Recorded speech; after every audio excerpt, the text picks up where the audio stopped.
September 19th. The picture came. Veronica tapped on my glass and woke me up, and she held it up for me to see. It's autographed and everything. For you, Veronica mouthed at me, and she smiled a really big smile. The autograph says, "To Jay, I'll throw a touchdown for you." I couldn't believe it. Everybody is laughing at me because of the way I yelled and ran in circles around my room until I fell on the floor and scraped my elbow. The janitor, Lou, turned on the intercom box outside my door and said, "Kid, you gone crazier than usual. What you care about that picture for?" Don't they know Dan Marino is the greatest quarterback of all time? I taped the picture to the wall over my bed. On the rest of my wall, I have maps of the United States and the world and the solar system. I can find Corsica on the map and the Palau Islands, which most people have never heard of. And I know what order all the planets are in. But there's nothing else on my wall like Dan Marino. That's the best. The other best thing I have is the cassette tape from that time the president called me on the telephone when I was 6. He said, "Hi, is Jay there? This is the President of the United States." He sounded just like on TV. My heart flipped because it's so weird to hear the president say your name. I couldn't think of anything to say back. He asked me how I was feeling, and I said I was fine. That made him laugh like he thought I was making a joke. Then his voice got real serious, and he said how everyone was praying and thinking about me, and he hung up. When I listen to the tape now, I wish I had thought of something else to say. I used to think he might call me another time, but it only happened once in the beginning. So I guess I'll never have a chance to talk to the president again.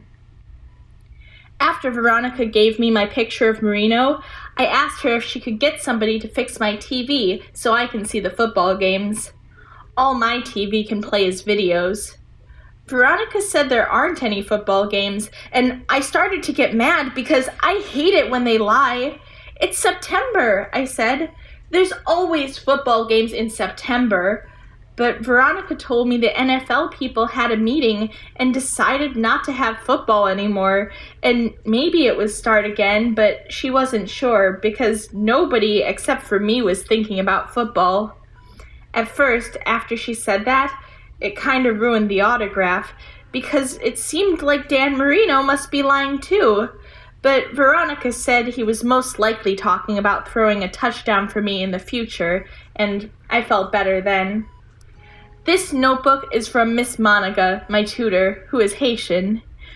She said I should start writing down my thoughts and everything that happens to me. I said I don't have any thoughts, but she said that was ridiculous. That's her favorite word. Ridiculous. Oh, I should say I'm 10 today. If I were in a regular school, I would be in 5th grade like my brother was. I asked Miss Monica what grade I'm in, and she said I don't have a grade.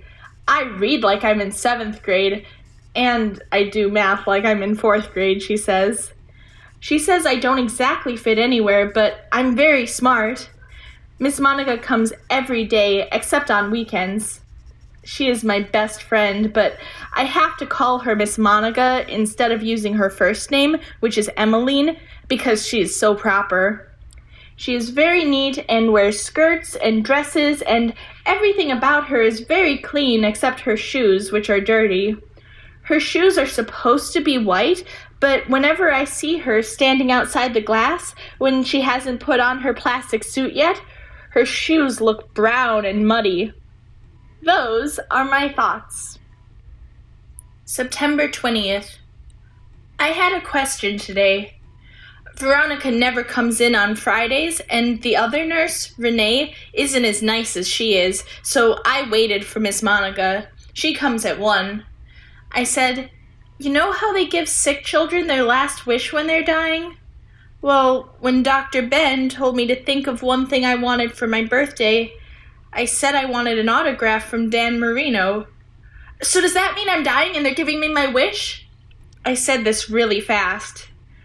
I thought Miss Monica would say I was being ridiculous, but she smiled. She put her hand on the top of my head and Her hand felt stiff and heavy inside her big glove. "Listen, little old man," she said, which is what she calls me because she says I do too much worrying. "You're a lot of things, but you aren't dying. When everyone can be as healthy as you, it'll be a happy day." The people here always seem to be waiting. I don't know what for. I thought maybe they were waiting for me to die, but I believe Miss Monica.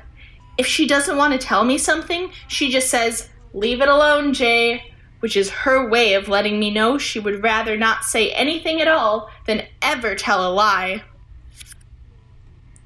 October 5th. The lights in my room started going on and off again today, and it got so hot that I had to leave my shirt off until I went to bed. Miss Monica couldn't do her lessons the way she wanted to because of the lights not working right. She said it was the emergency generator. I asked her what the emergency was, and she said something that sounded funny. Same old, same old. That was all she said. I asked her if the emergency generator was the reason Dr. Ben took the television out of my room, and she said yes. She said everyone is conserving energy, and I have to do my part too. But I miss my videos. There is nothing at all to do when I can't watch my videos. I hate it when I'm bored. Sometimes I'll even watch videos I've seen 100 times. Really, 100 times! I've seen Big with Tom Hanks more than any other video. I love the part in the toy store with the really big piano keys on the floor. My mom taught me how to play Three Blind Mice on our piano at home, and it reminds me of that. I've never seen a toy store like the one in Big. I thought it was just a made-up place, but Miss Monica said it was a real toy store in New York. I miss my videos. When I'm watching them, it's like I'm inside the movie, too. I hope Dr. Ben will bring my TV back soon. October 22nd. I made Veronica cry yesterday. I didn't mean to. Dr. Ben says he knows it was an accident, but I feel very sorry. So I've been crying too. What happened is I was talking to her and she was taking some blood out of my arm with a needle like always. I was telling her about how me and my dad used to watch Marino play on television, and then all of a sudden she was crying really hard. She dropped the needle on the floor and she was holding her wrist like she broke it. She started swearing. She said, "God damn it, God damn it, God damn it," over and over like that. I asked her what happened, and she pushed me away like she wanted to knock me over. Then she went to the door and punched the number code really fast, and she pulled on the doorknob, but the door wouldn't open. And I heard something in her arm snap from yanking so hard. She had to do the code again. She was still crying. I've never seen her cry. I didn't know what happened. I mashed my finger on the buzzer hard, but everybody ignored me. It reminded me of when I first came here, when I was always pushing the buzzer and crying and nobody would ever come for a long time, and they were always in a bad mood when they came. Anyway, I waited for Miss Monica, and when I told her about Veronica, she said she didn't know anything because she comes from the outside, but she promised to find out. Then she made me recite the preamble to the Constitution, which I know by heart. Pretty soon, for a little while, I forgot about Veronica. After my lessons, Miss Monica left and called me on the phone an hour later like she promised. She always keeps her promises. My telephone is hooked up so people on the inside can call me, but I can't call anybody, inside or outside. It hardly ever rings now, but I almost didn't want to pick up. I was afraid of what Miss Monica would say. Veronica poked herself, Miss Monica told me. The needle stuck through her hot suit. She told Dr. Ben there was sudden movement. I wondered who made the sudden movement, Veronica or me. Is she okay? I asked. I thought maybe Miss Monica was mad at me because she has told me many times that I should be careful. Maybe I wasn't being careful when Veronica was here. We'll see, Jay.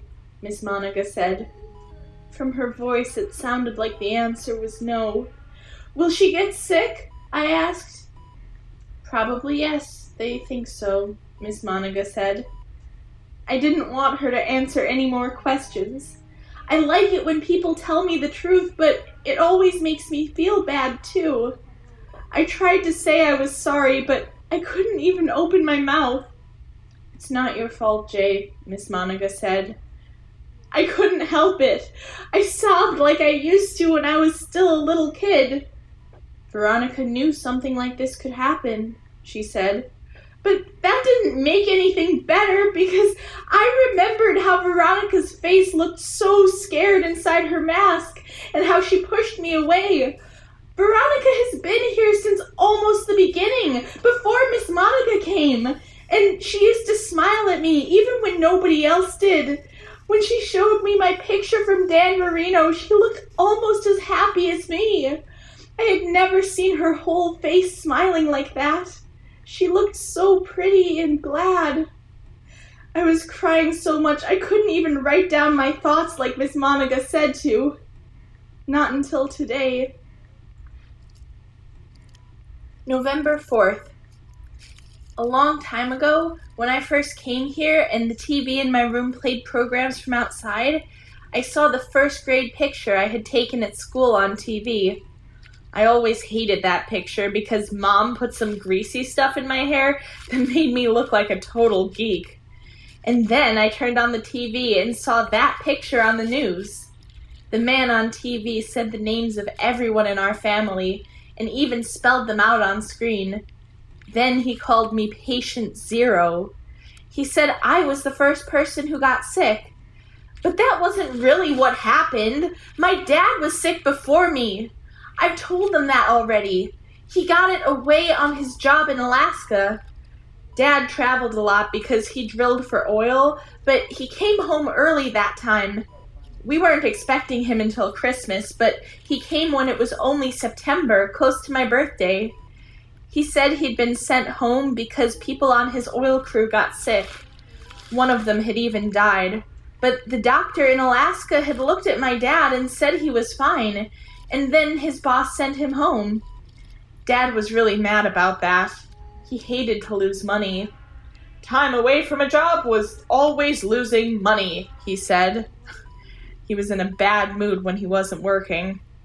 And the worst thing was my dad wasn't fine. After 2 days, his eyes got red and he started sniffling. Then I did too. And then my mom and my brother.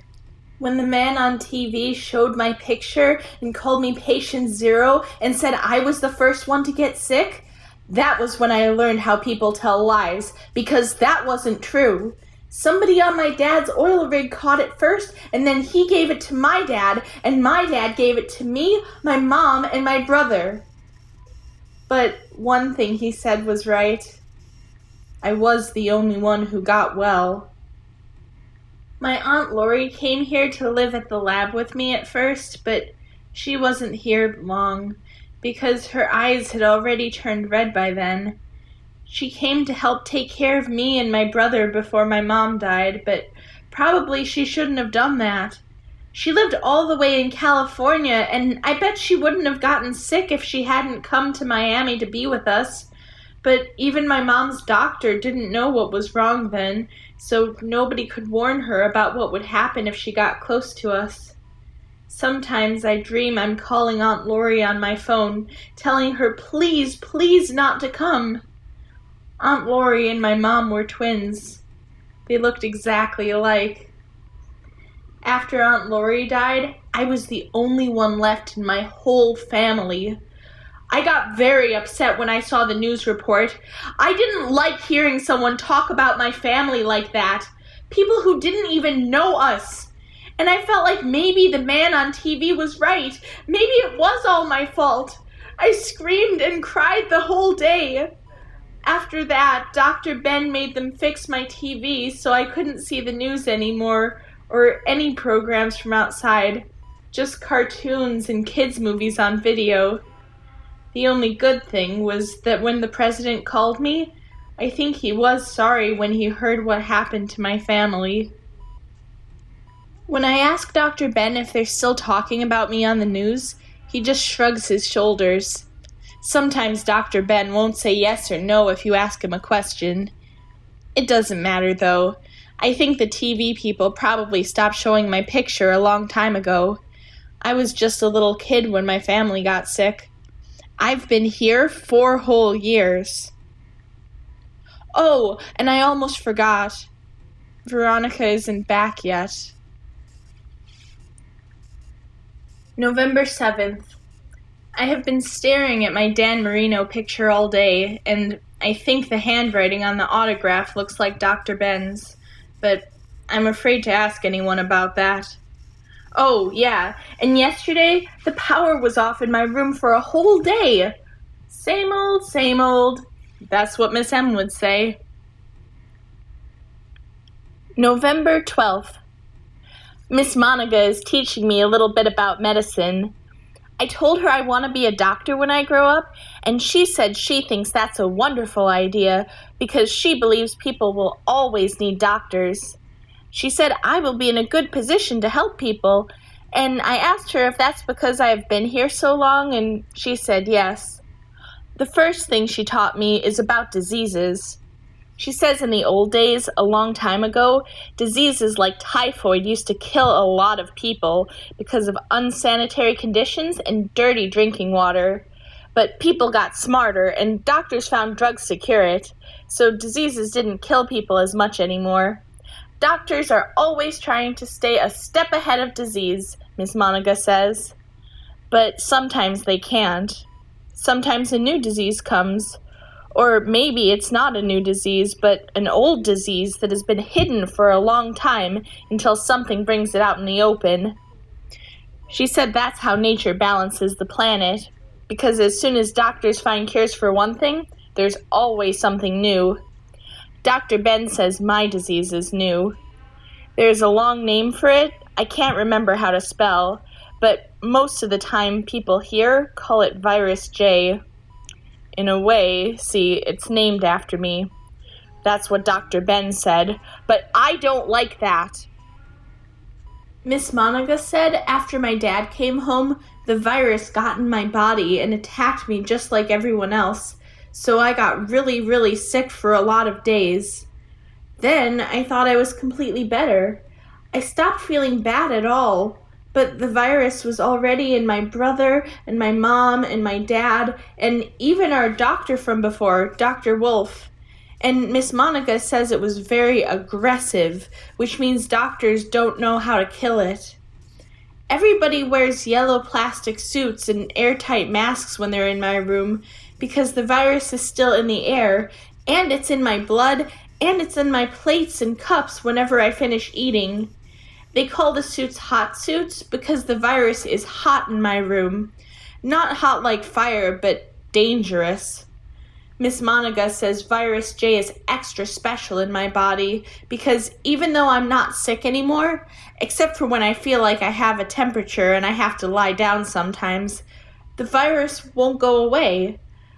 I can make other people sick even when I feel fine, so she said that makes me a carrier.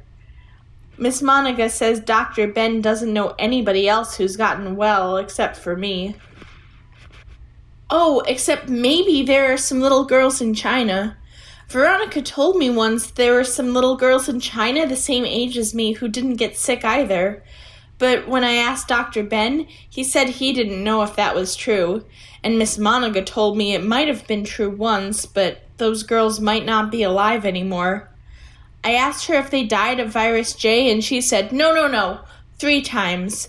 She told me to forget all about any little girls in China, almost like she was mad.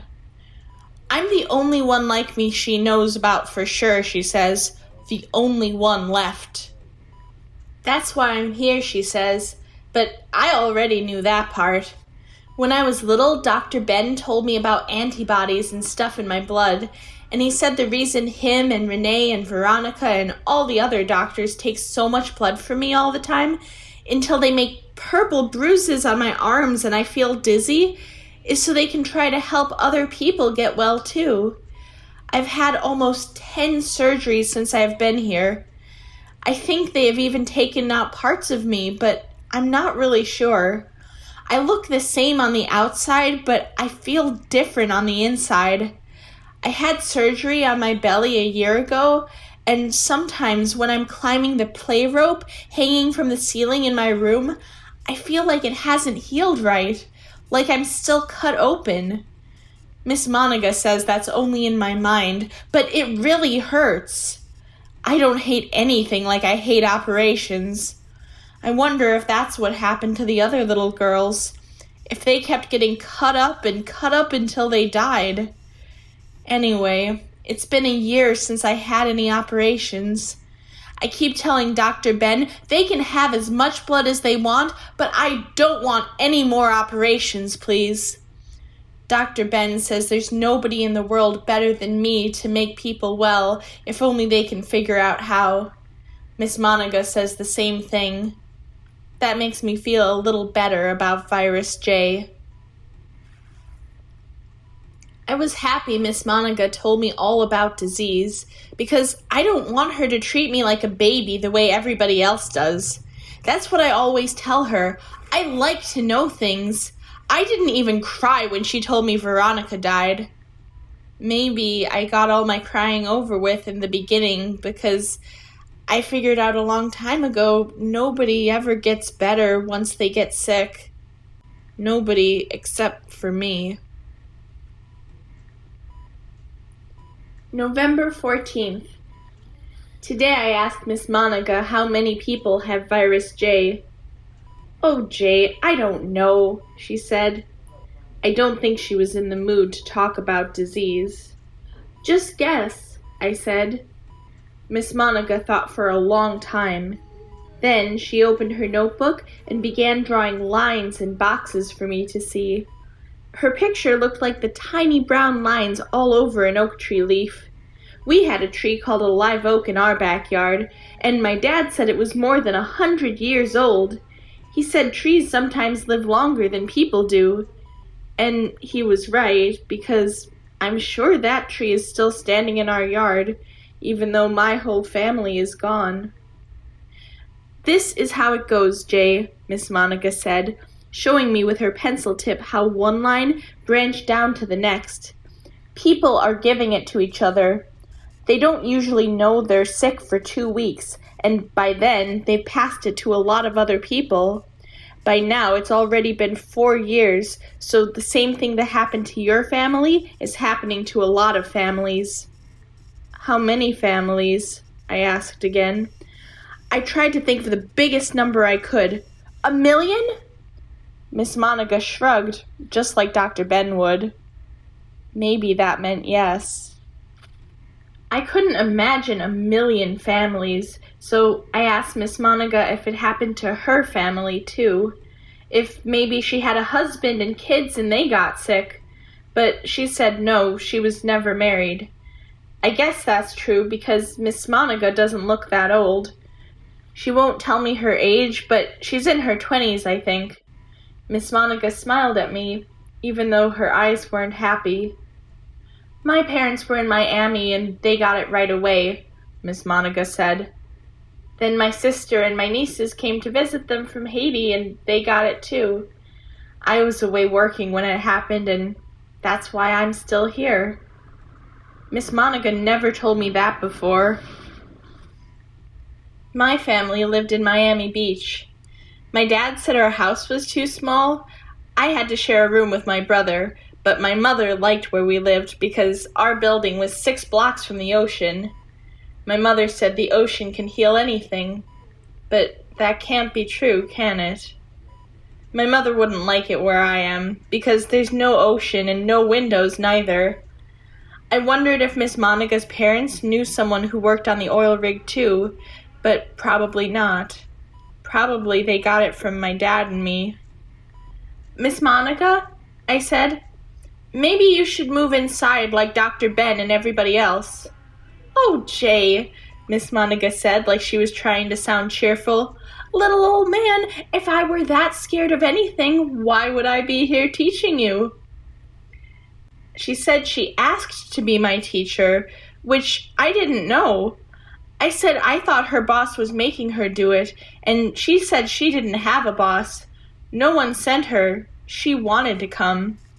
Just to meet me? I asked her. Yes, because I saw your face on television and you looked to me like a one-of-a-kind, she said. She said she was a nurse before, and she used to work with Dr. Ben in his office in Atlanta.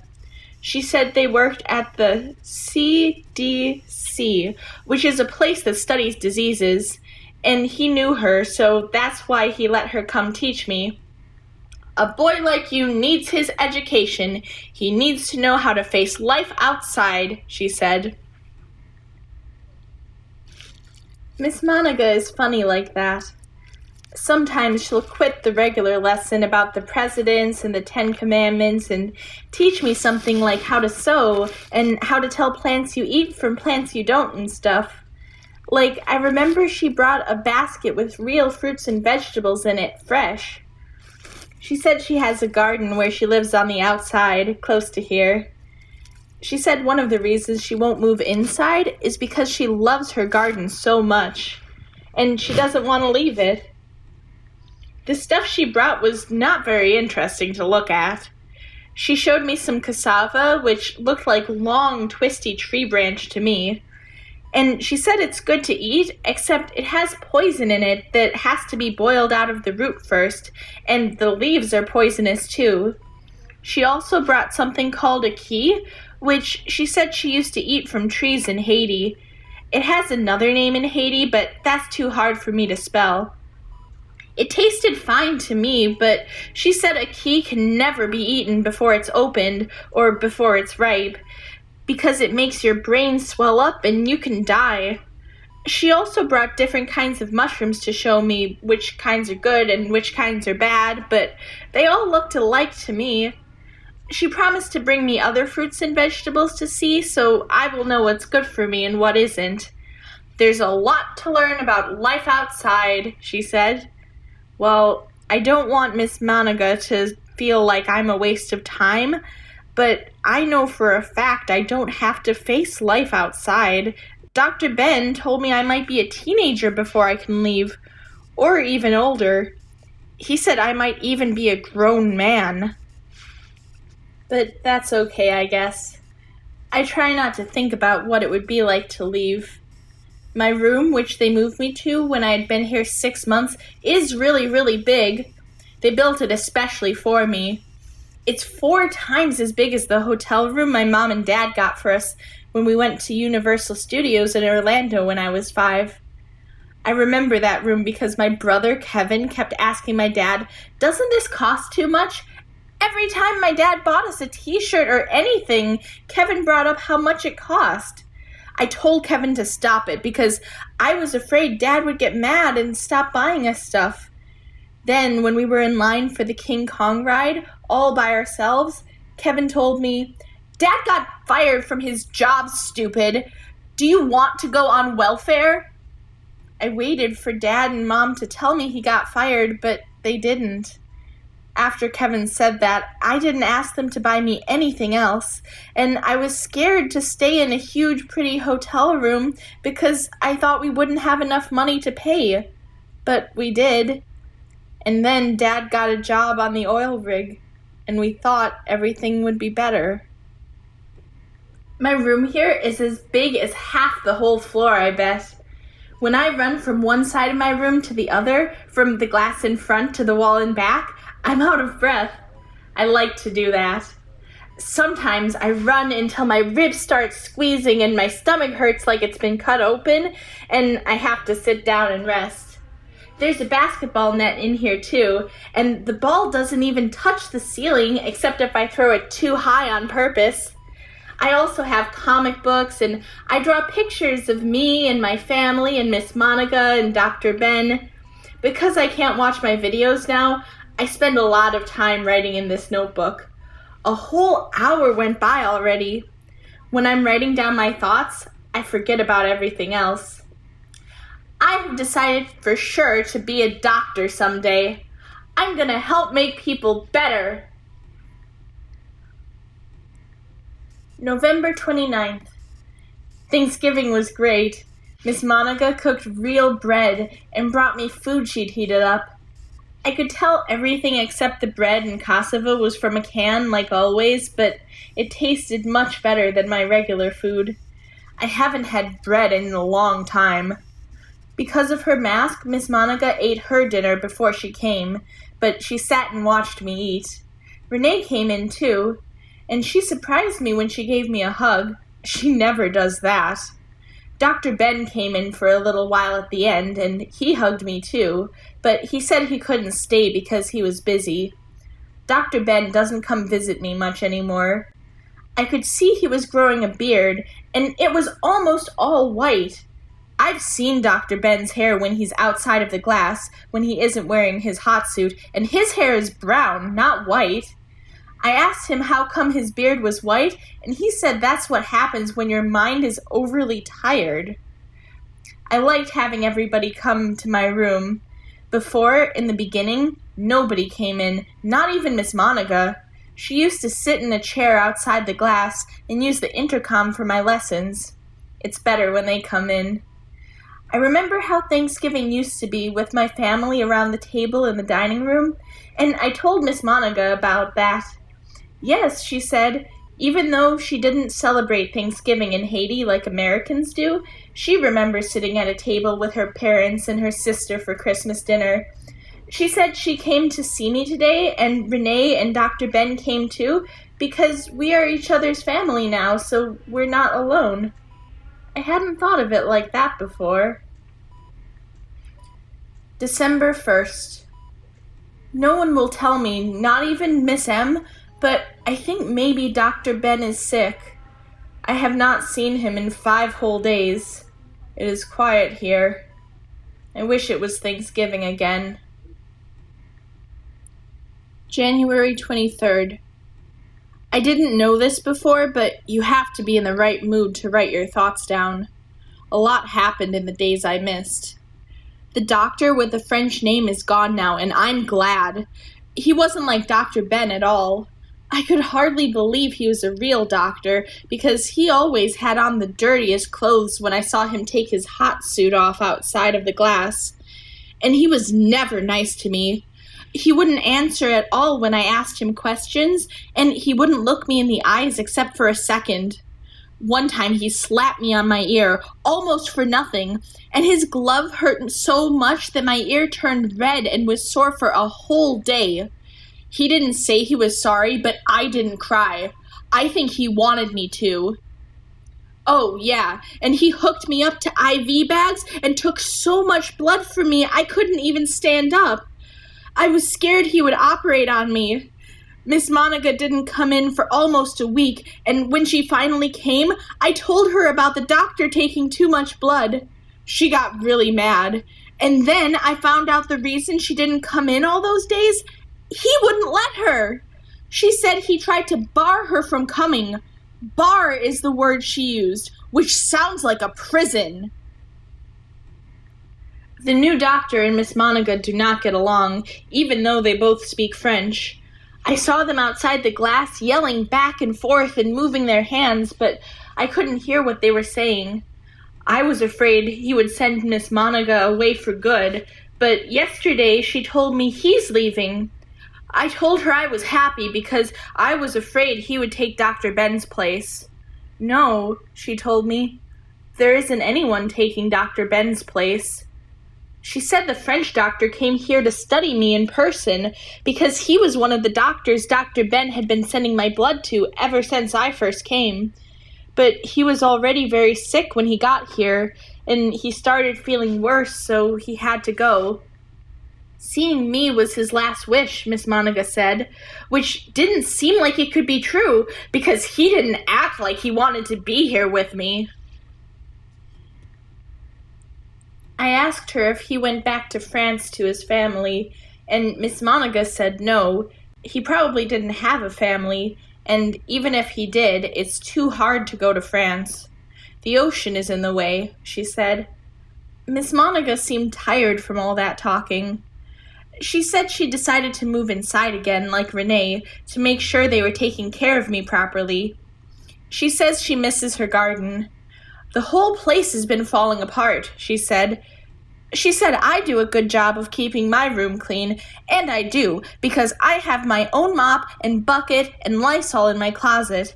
But she told me the hallways are filthy, which is true, because sometimes I can see the water dripping down the wall outside my glass. A lot of it. And it makes puddles all over the floor. You can tell the water is dirty because you can see different colors floating on top, the way my family's driveway used to look when my dad sprayed it with a hose.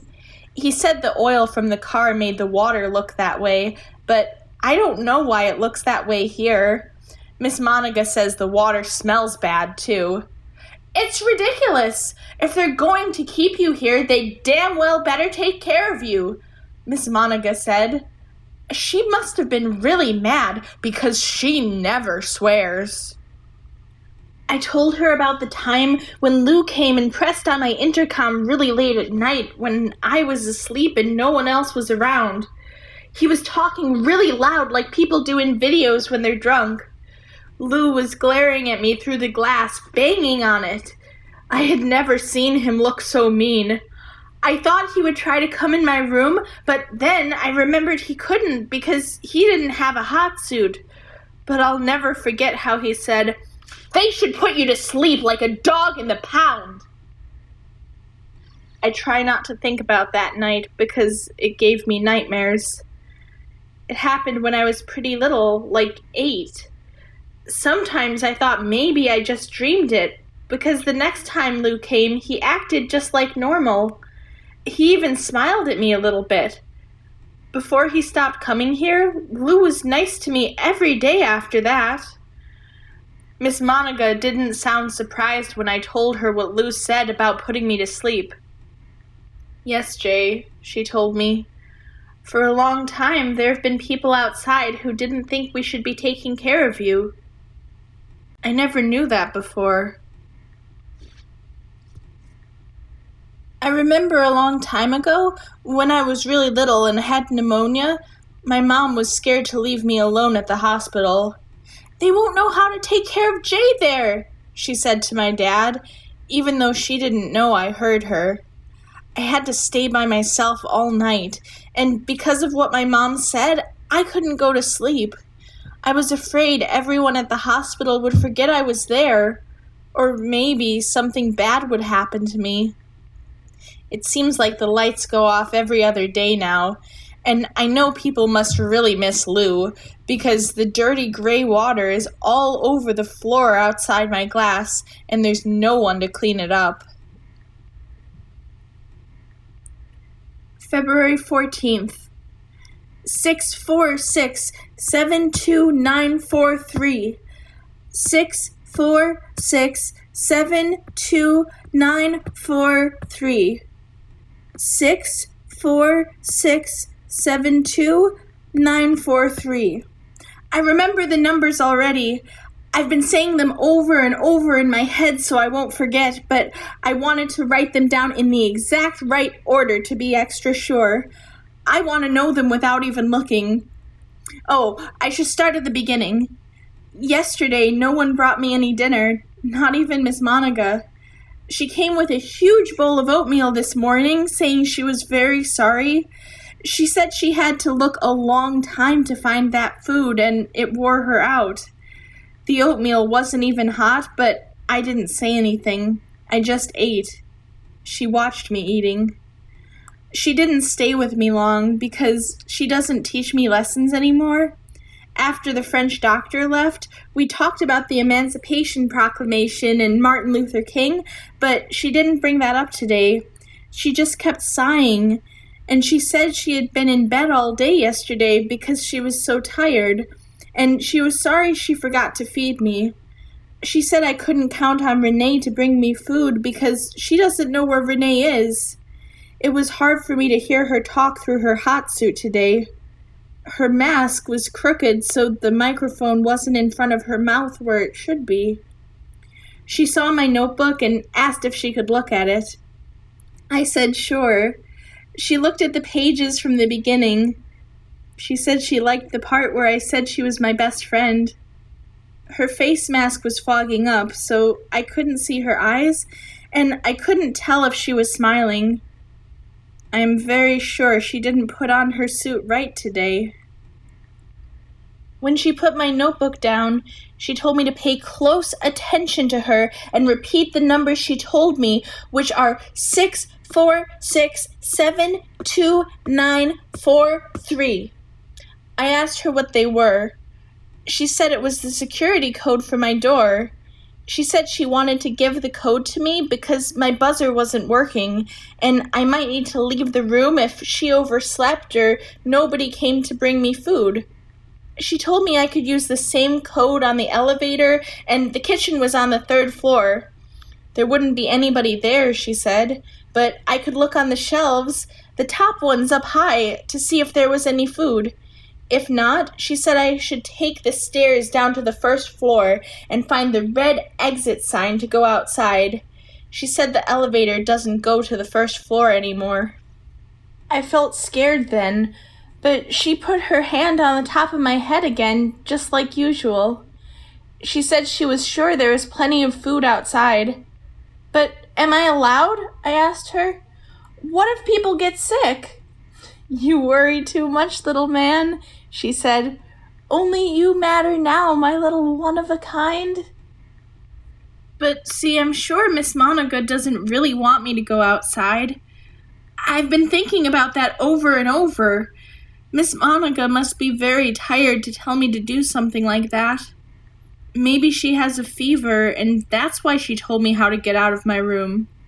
My brother said silly things when he had a fever, and my father, too. My father kept calling me Oscar, and I didn't know who Oscar was. My dad told us he had a brother who died when he was little, and maybe his name was Oscar. My mother didn't say anything at all when she got sick. She just died very fast. I wish I could find Miss Monica and give her something to drink. You get very thirsty when you have a fever, which I know for a fact. But I can't go to her because I don't know where she is. And besides, I don't know where Dr. Ben keeps the hot suits. What if I went to her and she wasn't wearing hers? Maybe the oatmeal was the only thing left in the kitchen and now I ate it all. I hope not, but I'm thinking maybe it is because I know Miss Monica would have brought me more food if she'd have found it. She's always asking me if I have enough to eat. I'm already hungry again. 646729443. 646729443. February 15th. I am writing in the dark. The lights are off. I tried to open my lock, but the numbers won't work because of the lights being off. I don't know where Miss Monica is. I'm trying not to cry. What if the lights never come back on? February 16th. There's so much I want to say, but I have a headache from being hungry. When the lights came back on, I went into the hall like Miss M told me, and I used the numbers to get the elevator to work, and then I went to the kitchen like she said. I wanted to go real fast and find some peanut butter or some Oreos or even a can of beans I could open with the can opener Miss M left me at Thanksgiving. There's no food in the kitchen. There's empty cans and wrappers on the floor and even roaches, but I looked on every single shelf and in every cabinet, and I couldn't find anything to eat. The sun was shining really, really bright from the window. I almost forgot how the sun looks. When I went to the window, I saw a big, empty parking lot outside. At first, I thought there were diamonds all over the ground because of the sparkles, but it was just a lot of broken glass. I could only see one car, and I thought it was Miss M's, but Miss M would never leave her car looking like that. For one thing, it had 2 flat tires. Anyway, I don't think there's anybody here today, so I thought of a plan. I have to go now. Miss M, this is for you, or whoever comes looking for me. I know somebody will find this notebook if I leave it on my bed. I'm very sorry I had to leave in such a hurry. I didn't want to go outside, but it's okay if it's an emergency. I'm really, really hungry. I'll just find some food and bring it with me and I'll come right back. I'm leaving my door open so I won't get locked out. Miss M, maybe I'll find your garden with the cassavas and the key like you showed me, and I'll know the good parts from the bad parts. If somebody sees me and I get in trouble, I'll just say I didn't have anything to eat. Whoever is reading this, don't worry. I'll tell everybody I see, please, please, please not to get too close to me. I know Dr. Ben was very worried I might make somebody sick.